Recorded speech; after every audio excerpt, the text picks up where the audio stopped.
All right, people, welcome to another edition of the New Breed Show, the world's best metal show, talking about everything brutal, new death, hard slam, grind, thrash, core, metal. That is a mouthful. We need to put that on t-shirts. I am one half of your hosting duo, Jay Horsecow. With me, I have my partner in crime, the notorious TIM, Tim Anderson Jr. Tim, how's it going? Great. Tim, don't overthink it. What's a better Full of Hell album? The one that just came out or the one before it? Before it. Really? That's all right, we're gonna come back. The one before that's the best one, though. Okay, trumpeting ecstasy. All right, we gotta come back to that. So for this week, everybody, we have a special guest joining us for the first time. We have Andy from the band Cirvex. Andy, thank you for joining. Thank you for having me. I'm very excited to be here. So Andy, tell us about your musician bona fides. Let's start with that. You said so bona. Yeah, I was gonna say brother. that's your bona fides. I don't even understand that fucking word. Let's talk about your bona fides, right? So, you said we started before we were recording. You said you were used to be in Shame Spiral. So let's talk about a little bit your history as a musician and a performer. Oh, okay. Well, before this, I was in a band called Shame Spiral that I sang for, and then I left that band, and before that, I was in a band called Shallow Abuse for a little bit. It was kind of like a new metal band. And then before that, I was in a band called Repressed. And I'm also, besides Cirvex, I play bass for another band that is a little more new metal called Strangers from Elkton, Maryland as well. Oh, okay. Cool. What are you in? You're in Virginia? No, Maryland. I'm in Maryland, Rising Sun. Oh, okay. Shame Spiral was out of Virginia? Yeah. I was like 3 hours away from Culpeper. Damn. That's a hell of a drive for practice. Right? Oh, yeah. That's a hell of a drive. You can listen to a lot of Kanye West on the way, though. Yo, did you see his new video where he buries Pete Davidson alive and then cuts his head off, walks around? Like, first of all, everybody is paying attention to Kanye right now because of Genius on Netflix. So he's definitely using that 15 minutes right there. But I am convinced, man, he turned out some amazing music. He is really a genius, and I just think he's kind of eccentric, and people get stuck on the part that he's eccentric and they forget about the fact that, like, college dropout, right? Was it college dropout? It was college dropout. Yeah, it's the first record. Yeah, and then 808s and Heartbreak, great. My Beautiful Dark Twisted Fantasy. I think Yeezus is a fucking awesome album. I listen to that all the time. So the guy has definitely got some skill. I think a certain level of insanity has to be met to achieve a certain level of music, in a sense of why he says name one genius that ain't crazy. I kind of get that in a sense. Oh, absolutely. Most of our if you look historically, most famous artists are a little bit, there's something that's a little bit different. That creativity needs to come from somewhere. So let's start with talking about creativity. Let's talk about your band Cirvex, Andy. So I was listening to it before, and I dig it, man. There's a whole shit ton of influences in there. There's some Orgy, there's some KMFDM, there's some Gravity Kills, there's a little bit of like that crunchy or like Stabbing Westward type stuff in there. So let's talk a bit about that. Well, at first, thank you for noticing the Orgy. That was one of the main influences. The way that kind of was brought about was I have to before getting into that, I have to shout out Brad from Roseblood. If you're familiar with that band at all, Yep. Brad is the reason why I'm into like industrial and pretty much like shock rock and stuff. So it started off with he just asked me, you want to start an industrial band? And I was like, yeah, cool. And then I just kind of started writing the music on my own. I really wanted it to be a combination of The Downward Spiral by 9 Inch Nails, Antichrist Superstar by Marilyn Manson, Candy Ass by Orgy, and White Pony by the Deftones. That was like the main glue of the foundation of A Moment of Chaos. You just named like 4 of my top 20 records. Yeah, seriously, right? I haven't like listened to those records for a really long time. Just mainly like The Downward Spiral was like something I got into in like the last 5 years. Wow. And then like before I started writing for Cirvex's, I had just listened to like like, I guess the three main Manson records that people, I don't want to say people think of, but my personal three are Antichrist Superstar, Hollywood, and Mechanical Animals. And like those started meshing around. And then Brad brought up the band Orgy. And I was like, I never heard of this band. And then he like talked about the Family Values tour, the infamous one or whatever. And I was like, oh, this band is cool. And like, I didn't know who New Order was. So I just heard Blue Monday and I was like, oh, this song is cool. Like, it's really like, I was like, I like the I don't know if nostalgic is the right term, but it had a little bit of feminine quality to it. And I kind of like that for heavy music, because heavy music is so like, oh, I'm a big, strong man. And I was like, I kind of want to do something that like, it's aggressive, but there is this kind of like, you know, a welcoming feminine touch to it. Balance. There's a balance to it, right? Because it can't be all aggro bro stuff. I mean, I love Limp Bizkit. I think they're the picture perfect new metal band, but they are the perfect example of too much aggro bro. It's just, for whatever reason, Fred Durst was a marketing genius. That first headlining tour where all women, 100 girls got in free, first 100 women got in free. Who'd have thunk? Who'd have thunk it? Yeah, they great. Too much Axe chocolate back in those days. I think I still have some of that somewhere in the drawer. I'm dating myself, and I probably should admit it. So let's talk more. So what led you down the path of, you know, you leave Shame Spiral? What led you down the path of doing like, I got to do my own thing, and I really want to lean into this like electronic, quasi new wave industrial stuff? Like what led into that? Well, that was a lot. Not necessarily to do with writing the music, as more as like I was kind of like very mentally unhealthy, and I thought maybe I needed to take a break.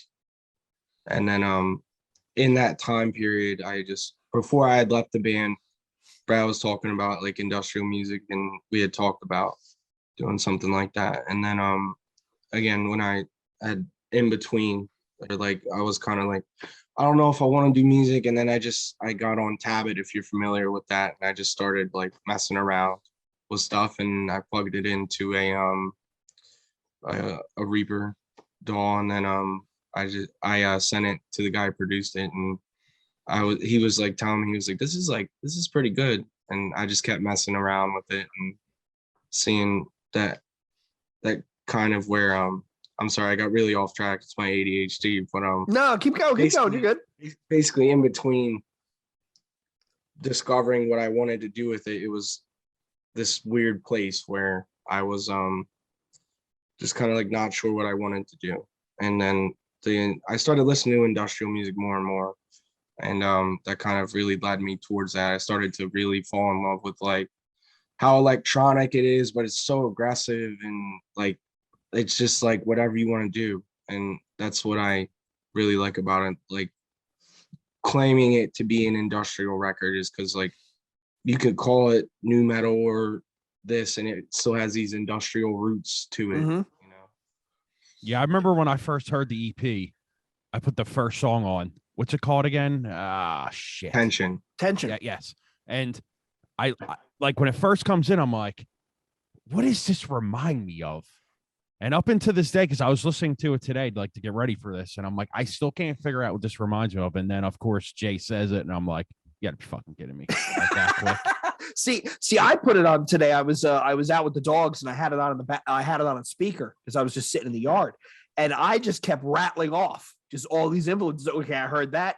I heard, okay, there's the guitar from Stabbing Western. Okay, oh, that's some Gravity Kills, like chorus there, like it kind of works on the radio. Yeah, I personally think, Eddie, and I hope everybody that's listening checks it out, you really did do a hell of a job like amalgamating all these things into something that's a cohesive whole, right? Because it's not like you have the Manson part and then the Orgy part and then the Night Sales part. It all kind of just flows together to the point where somebody who has the reference of that stuff, you'll pick it up and be like, oh, okay. Oh, I get it. Yeah, the clean singing parts are super like they get in your head. Yeah. So you did a great job with, you know, putting that stuff in there, because I'm a huge fan of the clean vocal stuff. I know Jay, he gets to the point where if it's too clean, he's like, but you know. It's when it's overdone. Yeah, You know that's what I what I mean? mean. Like- When it's like, like it's- when it's like circusy Disney-ish kind of Oh, I Yes. get you. Yeah. like the overproduced like metalcore bands do it. Disney stuff. is just perfect. So Yeah. now Tim has coined two phrases. There's Ace Ventura metal, which is the System of a Down stuff, and now he's got Disney clean vocals, and that's perfect, right? It's where it's too. You're right, because when you think Disney, you think like schmaltzy, like saccharine sweet, like oh really? Yeah. And it's like wildly off topic, but along the same veins. I went back and listened to that Spite song again that we just did the reaction video on. And I keep coming back to, when you just said his clean vocals work, but they're not overdone. It's that section of the Spite song where they go down to halftime. It's not overdone. All those different things can get overwhelming if you don't piece it together well. And all the Cirvex songs are pieced together well. Yeah, absolutely. Well, thank you guys so much. I really appreciate that. Dude, I love that fucking video you did with like the greens in it and stuff. That looks fucking amazing. Yeah. Really Eric, well done, man. thank you guys so much. Eric was he's very cool to work with. He there was supposed to be the ending scene was supposed to kind of look like that scene in the Matrix where Neo wakes up and pulls that tube out of his mouth. And I didn't know that you could buy a 55-gallon tank of lube on Amazon, even though that's fairly expensive, but that's what I was gonna end up doing. They had put this like it looked like a bullet wound, and on top of the other special effects makeup, and I was gonna climb in and like just jump out like a monster, and that was kind of what that was gonna be, but it ended up being glue and pillow cotton, and it works. It was like an evil slumber party, little evil dead. Andy, do you know what that would do to your Amazon algorithm recommendations if you bought a 55-gallon drum of lube off Amazon? Like it would recommend you like this CD, this movie, this video game, and like a ginormous like 14-foot butt plug. It'd be like, well, what is Amazon doing to me here? It's a progressive year, gotta experiment. How much is a 55-gallon jug of that? I believe it was $1,500. Wow. Shit. Wow. That must last a lifetime now. That must last a lifetime. So anyway, let's get back to music before we really go down some wild rabbit hole here. So Andy, you've talked about Marilyn Manson, you've talked about Nine Inch Nails. What other stuff are you kind of into, kind of as influences? The more off kilter, the better. Like what other stuff would you say you were influenced by that people would kind of be surprised by? If you mean specifically for Cirvex or just like just your music taste in general. Like what's the stuff that you kind of geek out on that you're like, yeah, I dig this? One of my all-time favorite bands I've gotten into in the last 2 years is Daft Punk. Daft Punk is one of my all-time favorites now. I'm planning on getting a Daft Punk tattoo, like the artwork for Ram. I want to get it somewhere on my body. It just blew me away listening to their discography because I was already kind of leaning towards electronic music. And what really started me to that was I really enjoy The Weeknd as well. The Weeknd is one of my other favorite artists as well. So those two, I think they complement each other, but the more, because I listened to Starboy and it was like produced by Daft Punk, and like I know we talked about Kanye a little bit. I like Graduation by Kanye, and Harder, Better, Faster, Stronger is what he sampled on that. So I was like, I need to listen to Daft Punk because this is cool and they wear robot outfits and I'm weird, so I'm game. And then I started with Discovery, and then it was just like they've become such a huge influence on my music as well now. And they are one of those rare bands that they literally got step change better every album. Like the first album is what, Homework or Discovery? What's the first one? Homework. It's good, but from Homework to Discovery is like light years. And then the one after that is even more. And then they did that live album. I was kicking myself when I saw the videos. Tim, have you seen it for the live sets they would do where it's all a light show and they're playing in the giant pyramid? I'm like, yo, I would have lost my mind to see this live. What was I thinking? I haven't heard that stuff in forever. Oh, it holds up really well, right, Andy? Like it holds up well. I'm gonna change that after this. It's good. It's good. You got it. It's so good. They alongside them, one of my other new favorite artists is Thundercat. Thundercat is one of the most insane basses I've ever heard of all time. His albums are amazing. It just floors me. Okay, cool. I'm not familiar with that. I'll check that Yeah, out. neither am I. I'm gonna check that out though. I'm gonna write that down. It's like kind of like R&B and jazz. It's very Okay. very, very, very good. And I've in the last year I've gotten into listening to Outkast a lot, just mainly like the Stankonia album. But that album, I was just like, wow, it just blew me away. Yeah, your range of influences is crazy, man. Yeah, like yeah, and it shows in the music. Yeah, yeah, absolutely. Thank you so much. I also like it kind of ranges from that, and it's funny that you said the thing about like Disney Channel music because I do love like Selena Gomez in the Scene. That is a band that I will listen to and has influenced Cirvex at one point, and not specifically that for future music stuff, but they like, and I different pop too, like Christina Aguilera, Britney Spears, stuff like that. It's all kind of, I wanted to make a cake and throw different spices of genres in, and it's like, you want to write a deathcore song, Andy? Sure, we can do that, and then put it on the same album as a song that sounds like Britney Spears, and then we'll throw a 9 Inch Nails track and maybe a Deftones track, just because I just don't want to be put in a box at all. It's funny, man, because like I don't really like top 40 music or pop music that much. Like there's a few art, like The Weeknd. I think he's a great vocalist. I don't really like the music, but his voice is great. But I do remember hearing that girl. What is it? Doja Cat? Yes. Doja Cat. That girl's voice is fucking amazing, dude. Like just the Very way good. she sings, and I listened to the record and I was like, there's some good tracks on here. But that's about as pop as I go nowadays. My mind is blown that Tim is in the fucking car listening to Doja Cat. Like this. No, it wouldn't be in some in the car. It was, I love it. but like you know, it's Andy brings up Christina and Britney, and Tim, we're of that age where we remember where they were the biggest thing in the world, right? Absolutely. Like, and they were literally dueling, and it was really going to be a race of who's going to do Playboy first. Where in hindsight, they both were kind of silly. They both should have done it, right? In hindsight, right? While you're young and whatever, you should have done it. But man, there is no denying that the music, the pop music that they created, it was, almost like a machine. They just kept they churned out hit after hit after hit after hit. It's kind of wild. So let's go the other way, Andy. So like, what is like on the heavier end of the spectrum, right? Like, what are some of the things that you kind of are into? You pull some influences from. Well, one of the things that most people, when they hear my vocals, will say my heavy vocals that I sound like Randy Blythe, and that Lamb of God is one of the first heavy bands I ever heard, and his vocal style was definitely a huge influence on me.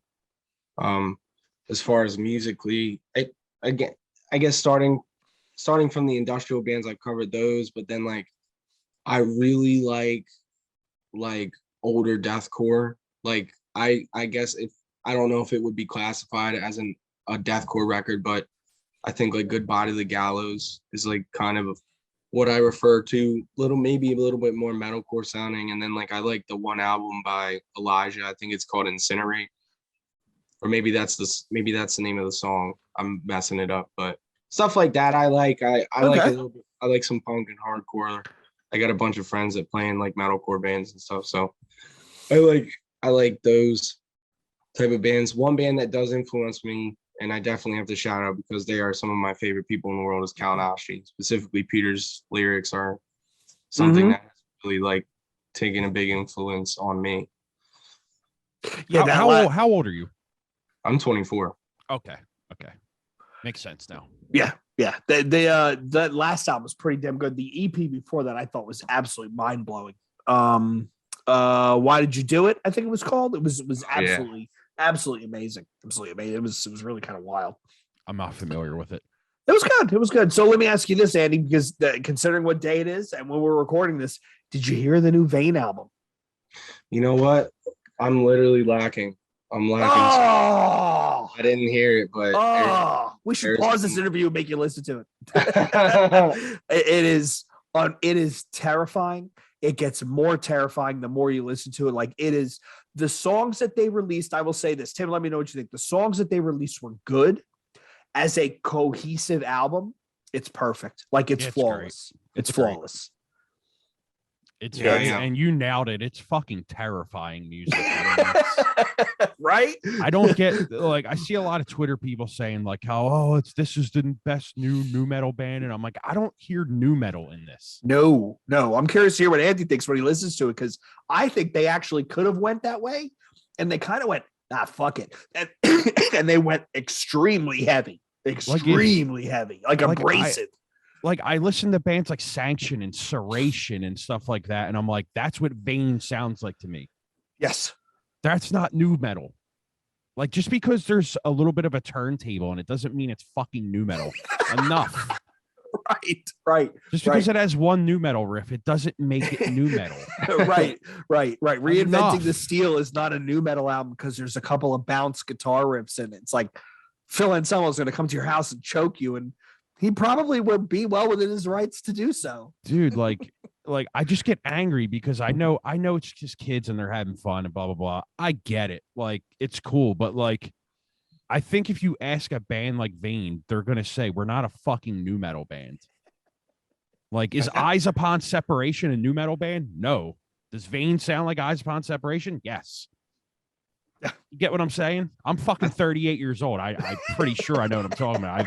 I've been listening to fucking metal for like 30 years. You know what I mean? Like when I was 8, I was listening to that shit with my dad and stuff. Like I just don't hear new metal in that stuff. But I'm getting angry here. So Hey, I respect your passion. You know, you gotta be passionate about it. Yeah, no, it's just annoying. Like every fucking band is new metal to these kids nowadays. It's well, like, it's because people, and I think it's because that people don't realize that at one point new metal was in pop culture as it was just a thing, right? Linkin Park, best example. They're a new metal band that got absolutely galactically huge, right? And then they went so to when rock, you hear things that sound like Linkin Park in your music, people are going to say, "Oh, well, that sounds like new metal." Yeah, but again, one turntablist is not a new metal band make, not even remotely. So let's swing it around, Andy. So like, I know, is this primarily a solo project for you? Or any plans to do like more of a band type stuff? Maybe do some live shows? What are you thinking? As far as like writing the music and stuff, I kind of prefer it to be just me. And then as far as live shows go, I'm in the process of building the live rig for it so that I can only play the set with 2 people, because I just think for an industrial band it would kind of fit that image, you know. And it's kind of I was really inspired by like Horror, if you've ever like listened to them or seen their live. It's just 2 guys and like a drummer, and I was just like, that's cool. And it's different to me, and I think it'd be cool to do specifically for this project. It's cool to see, right? Like, I mean, going back to pop music, 21 Pilots is a 2-man band, and they're fucking great. Igor, I think, is pretty much a 2 or a 3-man band, and that last album was kind of fucking bananas. Author and Punisher, he's a 2-man band now. He has, I think it's Doug from A Life Once Lost is playing with him, but it's cool. Yeah, and Intensive Care is 2-man. The Body is a 2-man band, so there's a lot to be said about, you know, turning out like Sun for the most part is 2 members. One of those bands I've never seen live because I really want to save my ears. You know, it's one of those things where I really want to see it. I have to see it, but I know it's like I don't want to walk around going what for the next like 3 days. Okay, cool. You're right. You're right though, Jay. Like I always respect people that can put together quality stuff by themselves. Yes. Like that, and especially in the video. Like obviously you did a bunch of takes to get you playing bass and guitar and stuff, but I really like that video for that reason. Like you went ahead and took the time to do that all that yourself. And I think it's not like overwhelming to the point where you're like, oh, okay, it's the same fucking guy. Like there's enough angles and cuts where you're not saturated with yourself in there. And I think that really made that video stand out. Well, thank you so much. I really appreciate that. I think you taking the time to focus on being the vocalist in that video more than the guitar was where it stood out for me too. Thank you so much. Thank you. I just, because I write music myself too, and I don't really get to the point where I release anything because I'm just like, who do I have to show? But it's like I just respect people that can do that because a lot of people do it and it's like, oh, that's kind of bad. But you know what I mean? But like the EP is fucking great. No, man. it's great. It's fucking great. Is. Thank you guys for real. It means so much to me. That's I think it's 3 years old now. Really? Well, that's wow. Yeah. Pandemic put a little bit of a hold on things, but yeah, put a hold on everybody, right? Well, you were touring with Shame Spiral for a little bit too, right? Yeah, I was touring with Shane Sproul too, and I had some other things going on in my life that were a little bit more of a priority. Who the hell was playing? Did somebody fill in for you guys on bass for a while? Was it Mitchell? I don't know if Mitch did. I know. Do you know Alfredo from Refinement at all? No. There's somebody else I interviewed when I used to do Ill Street that said they were filling in for bass for Shame Spiral. I think he was from North Carolina. Yeah, I think he was from North Carolina for some reason. He's like a left-handed guy. I forget his fucking name. Oh, are you talking about Bailey? What band is he in?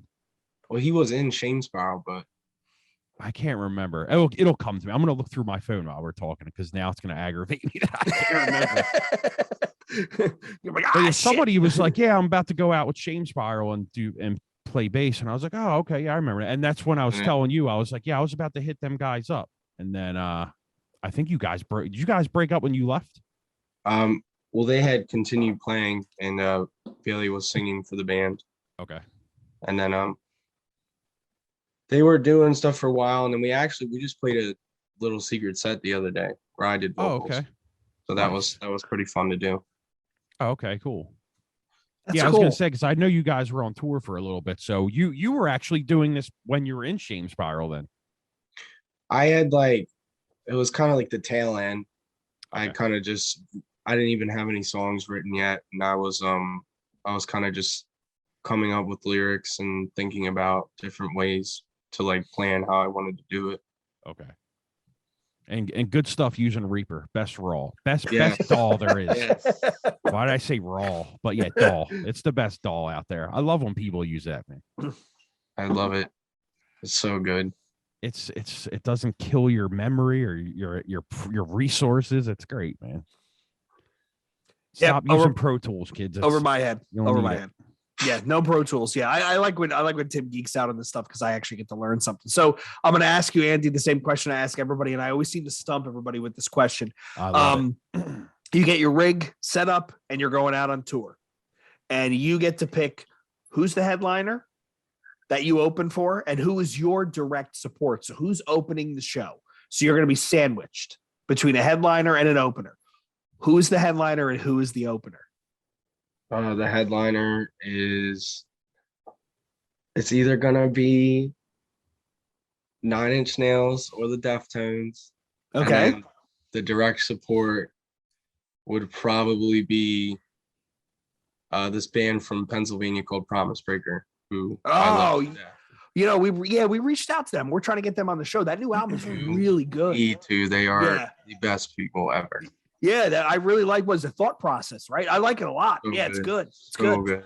I got to listen to it again. Yeah, I really liked it. I remember I came across that name when they were playing.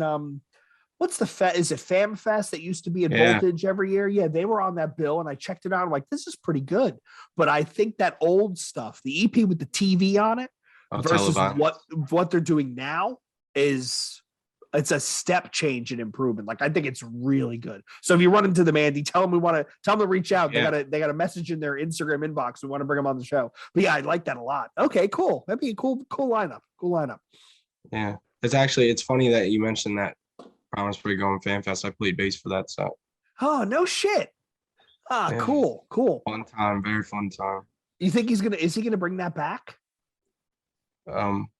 What? The festival? You think he's going to bring? I mean, with the the venue, are they still around? Because they did some fundraisers and stuff. Were they able to I think they were bought by new owners. I'm pretty sure. I don't really know. So that if anybody listening, don't quote me. And I love Dom to death, but I couldn't say anything about that fest either. That would be you'd probably have to get Dom on here to talk about it. Yeah, I kind of hope he does because it was always, when I used to look at the lineups, it would always send me down the Bandcamp path, and I ended up picking up a couple things because it was bands I'd never heard of. He he had a good eye for picking out stuff that you may not be familiar with. And he would sandwich it in with bands that had a little bit more regional variety, regional notoriety. And I always thought he put together a good lineup. I'm just wondering if Voltage is still around. Tim, do you remember what it was before it was Voltage Lounge? Yeah, my old band used to play there all the time. It used to be McGillicuddy's, I think. And then it was, I forget what. Whiskey Dicks. That's it, Whiskey Dicks. Which is the worst name. The worst name. Whiskey Dicks. We used to, me and my buddy Rob, who's been on the show, whenever we had a show at the Electric Factory, we would go there and pregame. And I forgot it must have been one of like the Stillborn fests back in the early aughts. And I think Hoya Rock was DJing. Like, it was kind of wild. Yeah. So some good shows at that place. Are you familiar with a band called Circle Back? Yeah. That's who I'm thinking of. I think one of the guitar players said he was filling in for you guys. Fuck is his I don't name? remember anybody from that band, but I remember when Shane Sprout played with them, they covered a song by Throwdown that I cannot remember, and it was very cool. Okay. I'm gonna, in 2 days from now, I'm gonna fucking message you. You're gonna wake up. You're gonna wake up in the middle of the night, and be like, "Yo, Andy!" All caps. I finally remembered. So, Andy, you've talked about you're putting together a rig. You're getting ready to do some live stuff. If you're fortune telling, right? There's a crystal ball in front of you. You're talking about what you're going to be moving on to next. What else? Is it going to be all Cirvex? Are you going to have another project? You're going to dip your toe in, some different genres? What are you thinking? I have talked about writing an album with a band from New York, and I used to play for this band. They're pretty cool. So it's definitely going to be a heavier record if everything goes that way. My main focus is Cirvex though, and I have some new music that I'm going to be getting recorded, and it's definitely going to be a little bit different than the other stuff. I know one of those songs is pretty new metal, so I think you guys will like it. I mean, it's kind of like Linkin Parkish. I don't know if new metal would be the right term, but successful. When you say Linkin Park, all I hear is successful, right? Yeah, right. Yeah, I mean, listening to the EP, like, I know people are automatically would say, yeah, it's new metal, but like, it's much more than that. It's way more than that. Yeah, way more than that. Yeah.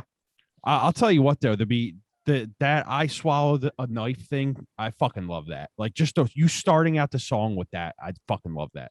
Thank you so much. Yeah, that was very I heard Elite by the Deftones, and I was like, I need to write a song like this. There you go. One of the best one of their best songs. But yeah, that's another. It just gets like the vocal melodies you do on that record, they just get stuck in your head, man. That's when you know it's good for me. Thank you. If it gets stuck in my head, I'm like, I either get angry because I'm like, fuck, I gotta listen to this song again, just so it gets out of my head, but then it comes right back.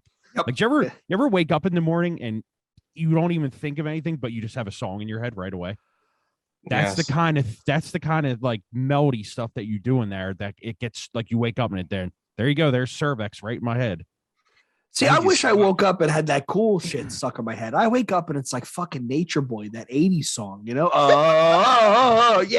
that's when I wake up and I hear it. I'm like, man. And then I listen to it. I'm like, it's still there. Fuck, it's still there. Shit, I can't get it out of it. Okay, so I have a question for you, Andy, and for you, Tim. I'm going to make a statement, and do you agree or disagree? My statement is, when you think about Korn and the Deftones, Korn was the more successful band, but Deftones was the more influential band. Would you agree or disagree, Andy? Okay, so I guess from a marketability aspect, and that I guess pulling numbers at that time, for sure Korn, but I think I think Deftones may have had a slower progression, but they were definitely pretty influential. I don't know. It's a little hard for me because it's like they're both so big now, but back then I think about it and but it's a little bit of a tough one for me. I would say, yeah, probably agree with you. What do you think, Tim? I think that Korn is definitely the more successful band, And I definitely agree with Deftones being the more influential and I'll tell you why. Nobody really ever sounds like Korn. I think they're a hard band to duplicate, and I think that's why people don't try to. There's certain bands that can get that vibe, but Deftones is an even harder band to duplicate, and I think a lot of people try it and fail. That's why I think they're the more influential band, in my opinion. I think I don't think anybody will ever sound like them, and I think people that try to, some people get close, and some people, like, Loathe kind of has that feeling there. And I think, Vexes out of Jersey kind of gets that feeling there, but like, you're never going to be Chino. There's never going to be another Chino. And I think he might be one of the most influential vocalists in this kind of music world. I agree with the statement that Korn is the more successful, Deftones is the more influential. I got flamed terribly on Reddit for talking about this because I was disagreeing with somebody. I said, yeah, that's no. He said, well, no, Deftones, Korn was more influential than Deftones was this person's argument. I said, absolutely fucking not. And it's kind of the same argument you made, Tim. When a band sounds like Korn, you automatically stop and you go, that band sounds like Korn. Like, they had a sound that was so unique that you can't even hide it. But there are bands that can take their musical cues from the Deftones where you can hear the influence, but it doesn't sound like a ripoff. And the examples I think of, like you nailed one, Vexes, Loathe, Nothing, yeah. 156 Silence, right, with the loud soft parts, some of that. Wrist Beat Razor, some of the early Wrist Beat Razor stuff sounds like way more of the discordant late Deftones stuff. Glassjaw. You want to steal the dynamics of Deaf Heaven? That's Chino, right? How George goes, he did a whole album screaming, he did a whole album singing, now he's in between. I would even argue like Spirit Box to a point. You can hear some of the Deftones influence. And the thing I think about the Deftones is the Deftones were influenced by both Hum and Failure, and yet both Hum and Failure's comeback albums were definitely influenced by the Deftones. Right. Absolutely. Same thing with like Will Haven and Far, right? They were at the same time, they were contemporaries coming out Southern California scene. And yet their later albums sound like they got some shit from the Deftones. So I think the Deftones are way more influential. I think they have a sound that is that's going to be copied till cows come home. But no one's ever. You don't have Chino. That's the problem. So. No. I got to say this though, Tim. If we're being honest and open to Komodo, he's kind of rough live. He's getting old. Yeah. Well, yeah. That's the thing. The years. Like, it's aged, but I think like if you go back and look at the older videos of them, I could see like the roughness that you're talking about. But I think that like for them at least, and I'm no like Deftones expert or Deftones scholar by any way, but like I think that the rawness that they put out is something that I could appreciate live. But like even at the age they are now, like my friend saw them like 3 years ago or before that. He was like, they started with like Be Quiet and Job, and he was like, ah! And I was like, honestly, that's cool because it's like it's so raw. And I'm like, dude. So yeah, I mean, every vocalist that's been going that long is going to lose a step.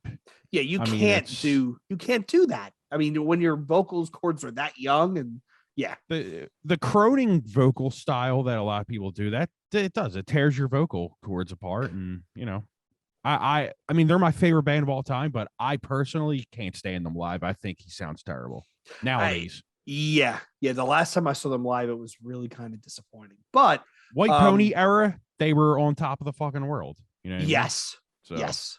Yep. So Andy, I seen you wearing a Demanufacture shirt in one of your pictures because I was looking for a promo pic for this episode earlier. And I want to, since you said you're 24, right? Yeah. When did you hear that record? I didn't necessarily. Well, my cousins, they listened to it when I was really young. The first Fear Factory song I ever heard was Lynchpin, and I woke up. I think I was very, very young, so I had to be like 6 or 7. I didn't know really anything about like genres or anything because I'm like 6 or 7. But I just remember hearing "Can't Take Me Apart," and I'm like, it like freaked me out because it was like 3 a.m. and my cousins were playing pool in the garage, and and I was like, what is this? And it was cool. And then like, I guess I fully listened to that record for the first time when I was probably like 14, 15. So that was your Digimortal's first. Was that your a great first record, Fear though. Factory record? That's my question. Was that your first Fear Factory record that you listened to? Not in full. I think Okay. because I think when I was 14, 15, I was like 8th or 9th grade. I think that's when the record before Genexus came out. What was that, Tim? Mechanize? Mechanized? Yeah. Oh no, not Or Mechanized Archetype. might have Mechanized might have been Industrialist? Yeah, the Industrialist. Yeah, Yeah, that okay. was the one.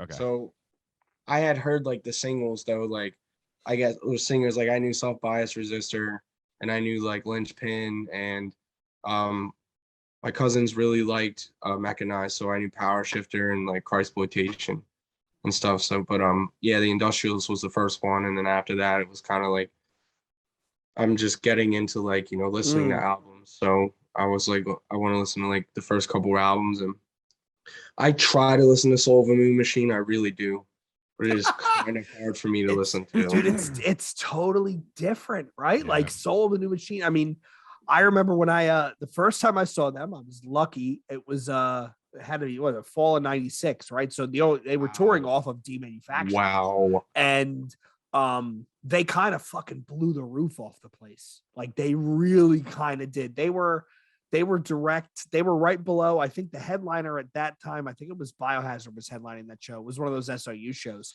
And they were fucking amazing. Like not only is Raymond so precise, but Dino's riffing. Like you want to talk about someone with a fucking riff hand. Like he literally sounds like a machine gun. It is unreal. I warm up to Self Bias Resistor all the time. That's so good. Is that the lead off? That's the lead off song. It's track 2 on track 2. Yeah, dun, dun, dun, dun, dun, yeah. Dun, dun, dun, yeah. Fucking you want to talk about song. Tim? We should do an episode on the best A-side sequencing of an album we've ever heard. It might be that because it's a good album. Excuse me. It's what is it? It's Demanufacture, Self Bias Resistor, Zero Signal, Replica, and then New Breed. Dog Day Sunrise. Yeah, like that's a fucking A-side right there, you know? Yeah. Actually, it's funny that you brought that up because I literally have it right here. There you go. There we go. And I used to, when I wanted to be a little trendy, I suppose, when I was younger, I wanted to be cool like all my older friends and get the vintage shirts. So okay. This is a 1995 shirt. Is that a blue grape? It's a blue grape, isn't it? Grape, yeah. Wow. Really? Let me be. There you go. That's legit. There you go. Hey, hardcore elitists, you are welcome. Yeah. Dude, you could sell that for fucking money. Blue grape, where every size, that's amazing. every shirt, no matter what size it was, they all fit like an extra large. Oh, it absolutely. Didn't matter. I have an original Digimortal, an original Obsolete.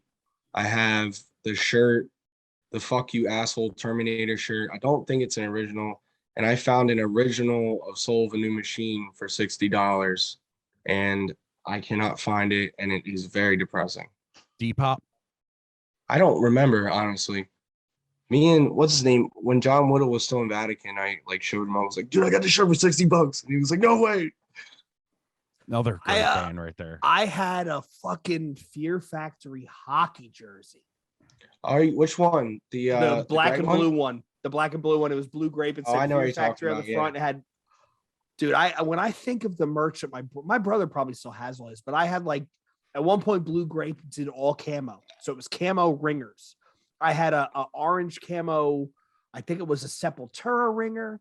I had a Machine Head black and white ringer that said, "Why can't you fucking open your eyes?" across the back. And I wore it out to lunch with my dad, and my dad was like, "Really? I'm paying for you to go to fucking college, and this is what you wear out? Like, really?"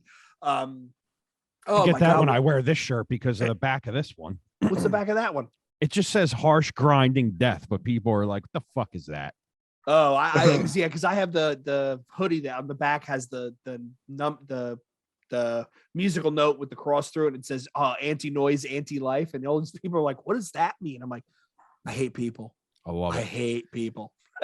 Before I forget though, I want to go back to Demanufacture, because you liking industrial and the heavier side of stuff, that album has to be a huge influence on you as well. Yes, very much. Like before I was in Shame Spiral, that's kind of like right when I started like collecting those shirts, and I really was like kind of I was really focused on like I liked Fear Factory, Machine Head, Lamb of God, and Killswitch Engage, and like Chimera, and those were like the big ones that I was like obsessed with. But I like was like really honing in on Fear Factory, and they're still up there. I every now and then I'll put them on. I really honestly have been slacking, and I'm glad that we're talking about this, because now I'm gonna go listen to that album like 70,000 times. Like that record is I think it's sick. It's just like it is like that perfect combination of like heavy, and there's electronic stuff, and it has that kind of industrial punch behind it. Like what's the song? I think Piss Christ, where it's like and then like a robot noise, and I'm like, yes. Yeah. Yes. One of my favorite riffs to play, man. And that's another song I warm up on. That riff. That's the thing that people don't understand. They're always like, oh, it's triggered, but no. The recording might be, and maybe live they might have a MIDI hit going, but like, no, dude, Dino can fucking shred. Oh, he's that good. dude's hand is. Yes. There's no one that is tighter. Yes.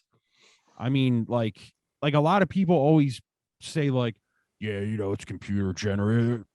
Nah, dude, go see that band live, dude. They're fucking incredibly tight still to this day. Even when Jay was seeing them back in '96, like they were. Like I remember seeing them before I even knew that band. I think they played like I forget where it was. It was like 2000s, maybe like not. No, it was like 98ish. And back then they blew you away. But then you go see them now, and they're still just as fucking tight. Yes. And Raymond's not even the band anymore. But it's like, between him and Dino together, I think that's another force you will never ever see again.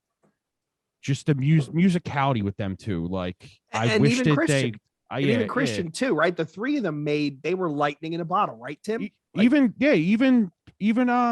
Wolbers, like he was just an incredible bass player, and I think that's lightning in a bottle band right there that lasted longer than a lot of other people do.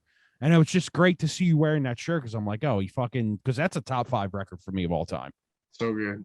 Every song on there is fucking every single song is good. I think Dog Day Sunrise is one of the best songs on the record. And it breaks up again, we're talking sequencing, it breaks up. That first half is just face punch, face punch, face punch, face punch, face punch. Dog Day Sunrise. And then what's right after that? HK 1000, I think. No, I think it's New Breed, right? Yeah, New Breed. Is it New Breed? Yeah. Dog Day Sunrise is number 5. No shit, I thought it was 6. Let me look while you guys are talking, because now I want. But I mean, and then they came out with Obsolete, which is just a fucking awesome album, right? Like, never forget. You're right. It's New Breed. Then I thought so, because they go banger, banger, banger, banger, banger, cover, and then it's what's after that, Tim? Body Hammer. Body Hammer. That's it. Dude, the riffing on Body Hammer is one of the heaviest fucking riffs of all time. Like, just like fuck me, dude. Nobody will ever write a record that good. It's never happening again. You know what rattles around in my head all the time? The remark Dino made in an interview where he goes, if you listen to, and I think it's Scapegoat, the riff on Scapegoat is the same riff for Blind. Is it Scapegoat? And it's like, you can't, once he said that, you can't unhear it. Well, yeah, then you had Coal Chamber with Loco, and you couldn't unhear it. Sepultura ripped it, Soulfly ripped it, Slipknot rips it every other song that they write. I mean, if you play guitar, you're like, wait a minute. Like you go listen to Slipknot in the later records, and they're basically all their riffs are formed off of like a like two, like the second fret, like 2, 3, 2, 4, 3. Like if you really listen to it, they base a lot of their stuff off of that. Yeah, you're an old guy, Tim. So give me this 1 second, Andy. I'm going to ask you this, Tim. What's one of the examples where you heard a riff on an album and went, wait, that sounds exactly like something else that I know? What's one of the earliest examples you can think of? Yeah, you can't put me on the spot like that. You know what? For me, if you go back and listen to the verse riff for Rise by Pantera on Vulgar Display of Power, it's the exact same riff of In the Meantime. Oh, Dan, yeah, you're right. Dan, and the first time I heard it, I was like, why have I've heard this before? I've definitely heard this before. But Rise is one of the best songs ever written. I don't care what anyone says.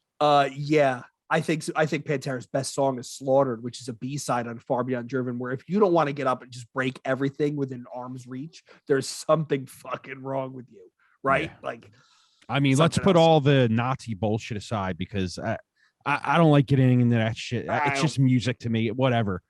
But another one of the most influential bands ever. I mean, 100%. You can't fucking say they're not. Dimebag was... Jesus, just and then you hear stories where he was like so wasted he could barely stand up, and they stick a guitar on him and they trot him out on stage. And he shreds, yeah. And he sobers up and just starts going insane. The story where he bought Incubus Levi's jeans because he didn't like the baggy Jenkos they were wearing, so he went out and bought them all Levi's. I'm like, yo, that's a great story. And then Brandon Boyd's like, yeah, I still got those somewhere at home. Like, that's awesome, right? Like, oh my goodness. I like talking to guys that are younger, like Andy, you're 24. Like I like when you bring up another band like Chimera, it's like I love when young kids hear bands like that and they bring them up, and then it's just like, because that's another one, and Jay will tell you that's another one of, I think, of the most influential bands ever. The first show I ever went to was in 2009, and it was Deathclock, Chimera, and Soylent Green. Wow, that's a lineup. What were they touring off of that record, Jay? You would know before me. 2009. 2009 had to be close to Resurrection. Resurrection. Yeah, I was gonna say Resurrection. That's one with the monster on the front, right? Yeah, the weird creature looking thing. Yeah, because then they did the last record Rob did in 2011, right? Is that the Age of Hell? Age of Hell, yeah, which I thought was really good. Oh yeah, that one song with Phil Bozeman is nuts. Yeah, it's a great one. When I think of late stage Chimera, I think of Nothing Remains because of Kevin Talley's drumming. Like, you want to talk, I barely get past that song because I listen to it and I'm like you, Tim. It's like I get to the end of the song and I go, rewind, fuck it, let's do it again. And then the guitar riffing with the staccato drumming, and it's something else. It's something. That's why I'm happy Rob didn't come on the show, because I would have fanboyed him the whole time. He's one of my favorite guitar players ever. The fucking riffing, dude. He's just such a great riff writer.